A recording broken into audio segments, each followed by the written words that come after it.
Hey guys, welcome to the Liberal Hive Mind, a channel solely focused on exposing the abundant hypocrisy of the left. Folks, we've been analyzing Democrat messaging over the last year, or let's say the last 8 months or so. The first couple of months of Joe Biden's presidency don't exactly count. I mean, they're settling in, none of their policies are actually taking shape or really doing anything, there's no real results. But headed into the midterm elections of Joe Biden's first term, we're almost 2 years in. And at this point, if Democrats expect to retain the House and expect to retain the Senate, well, they better have some messaging. They better have literally anything if they expect to get elected or re-elected. If they expect to win, then they need to prove that they're doing a good job. And this is their kryptonite. This is where the Democrats are seriously lacking. They have nothing. And I've spoken about this one specific concept many times over the last year or so, that it seems as though Joe Biden wins, Joe Biden victories, mostly aren't Joe Biden's doing. Joe Biden keeps taking credit for policy decisions or implementations that are being forced onto him either by Joe Manchin stopping his agenda, reforming his agenda, or courts reinstating Donald Trump's policies. I mean, it's actually fascinating. It's crazy. Joe Biden claims that his administration is going to stop oil production. They're going to stop the Keystone XL. They're going to stop drilling and stop drill leasing, specifically on federal land. Then the courts stop him and Joe Biden does a victory lap. Look at me, folks, Joe Biden, and my policies that are increasing domestic oil productions. Don't pay attention to the fact that I literally tried to stop it, and the courts essentially forced me to do this. Give me credit for all the oil leases that I'm handing out. It's at an all-time high, and of course they're not, less than Donald Trump's last year, and most of them are left over from the Trump administration. The same thing on the border. He tries to open the border, the courts stop him. Look how tough I am on the southern border, folks, even though it's once again a Donald Trump policy. And this keeps happening over and over and over again. Joe Biden trying to take credit for specific policies, most of the time common sense policies, when what's really happening is he is being stopped, he is being blocked from implementing his true destructive policies, and then he takes credit and tries to market himself as a moderate. This is Joe Biden's entire campaign rhetoric, and frankly, it seems to be the path that the Democrat Party as a whole is starting to take. They have nothing, and so they're celebrating in their losses, literally. Let me show you guys another great example, this time from the Democrats' Twitter handle, the official Twitter of the Democrat Party. We've got some lies and hypocrisy to debunk like we always do, but of course, before we get into any of it, make sure to leave a like, a comment, subscribe, share the video as much as possible, and with that out of the way, let's roll the tape. Alright folks, so the dishonest Democrats on Twitter. This is their new messaging path, and it's of course just as dishonest as every other path that they have taken. The Democrats on Twitter write, reducing the deficit is one of the main ways to ease inflationary pressures, and that President Joe Biden is on track for the largest deficit cut in history this year, $1.5 trillion. Alright, now, most of you guys are smart enough to know that this is utter BS. Just think about that. The Democrats are trying to take a stance that they're hawks when it comes to the nation's deficit. They're fiscally responsible, and now Joe Biden is on track for the largest deficit cut in history, a deficit cut of $1.5 trillion.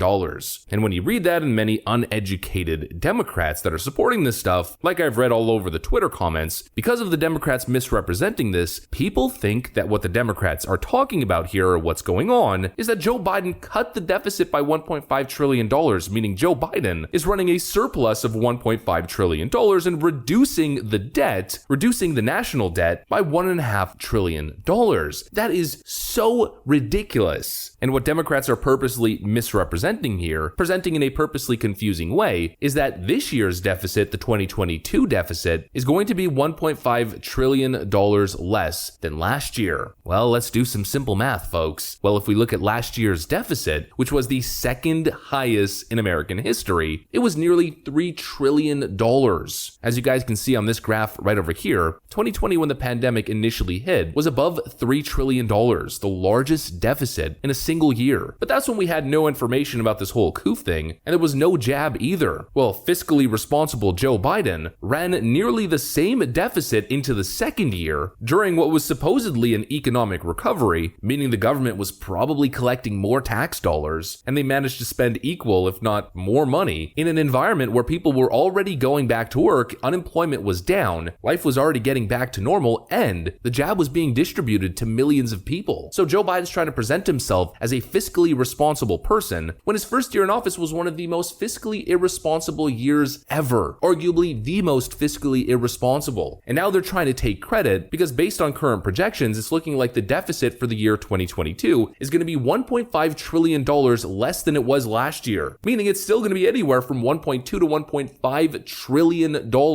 In other words, it's still going to be high, even without $2 trillion COOF stimulus. That is just so dishonest. And the second part of this that makes it even more dishonest is when you ask the simple question, why? Why is the deficit in the year 2022 going to be $1.5 trillion lower than last year? Very simply because of Joe Manchin. If Joe Biden had his way, if Bernie Sanders had his way, this Democrat government would have spent anywhere from $5 to $7 trillion in government spending through Joe Biden's Build Back Broke agenda. Meaning, if Joe Biden wasn't stopped, they wouldn't have this $1.5 trillion deficit reduction to run on. Meaning Democrats are trying to run on the failure of their agenda. They were blocked from pursuing their fiscal insanity, and now they're trying to market themselves to American voters as fiscally responsible. I mean, you cannot be this dishonest even if you tried. There's a couple people in the comments section who get it, like this Twitter user who writes, "I applaud the deficit reduction, but it's largely due to the failure of not passing Build Back Better in the Green New Deal." Or this Twitter user, The Educated Texan, writes, "Short-term COOF spending expiring is not the same as cutting the deficit with the actual Congressional Budget Office numbers, but of course the facts are totally overshadowed by a bunch of Democrats that are shilling this thing as if it's not complete BS, as if it's not outrageous propaganda." Democrats are actually trying to make the argument that Joe Biden is more fiscally responsible than Donald Trump. People keep attacking Donald Trump. The deficit increased every year that he was president, which of course is true. Donald Trump wasn't the greatest fiscal policy president of all time. It's also not entirely his fault. I mean, the GOP passed all of the legislation that went through, but again, it's totally dishonest. If you look at the deficit numbers under Donald Trump's presidency, and you look at percentage in respect to GDP, during Donald Trump's 3 years before the coup, the deficit in respect to percent of GDP very rarely, almost never went over 4%. I believe only in 1 year, where during the Obama years, it got close to 10%, never actually surpassed 10%, but still, during the housing crash of 2008, for 4 years straight, percent GDP deficit was 6.6% to 9.8%. And it just puts it into perspective just how out of control the spending was in 2020 and 2021, with a GDP percent of 15% and 12.1% respectively. Absolute craziness. And government spending seems to go in waves. A bunch of spending is passed to fund programs in the government over the next couple of years, then they start to tighten their belt a little bit, and spending comes in and spending goes down. It's the same thing over and over again. But again, Donald Trump wasn't the greatest president when it comes to fiscal responsibility, but he really wasn't that bad. Joe Biden, on the other hand, could have been an absolute disaster had Joe Manchin not stepped in. And now these Democrats are trying to take credit for their fiscal agenda being blocked. Which one is it? Is Joe Manchin a traitor, a Republican in a Democrat outfit who's standing in the way of Democrats' incredible life-saving agenda? Or is Joe Manchin a Democrat hero for essentially single-handedly reducing the deficit by $1.5 trillion? Which one is it, Democrats? Your initial spending package had a price tag of nearly $4 trillion, and honestly, if Democrats had their way, they'd probably be sending out more stimulus checks. They take political propaganda and being dishonest to a whole new level, folks. This is just as bad, if not worse, than Joe Biden celebrating 6 million created jobs when it's just people going back to work after Democrat hysteria and Democrat policies shut down the economy. I don't know, hopefully this video was decent. I had some other things that I wanted to get into, but I just ended up ranting about all these charts and numbers. Hopefully you guys enjoyed it. If you did, please make sure to leave a like, a comment, subscribe. I'm going to get back to work. I want to thank you guys for watching, and I'll see you on the next one.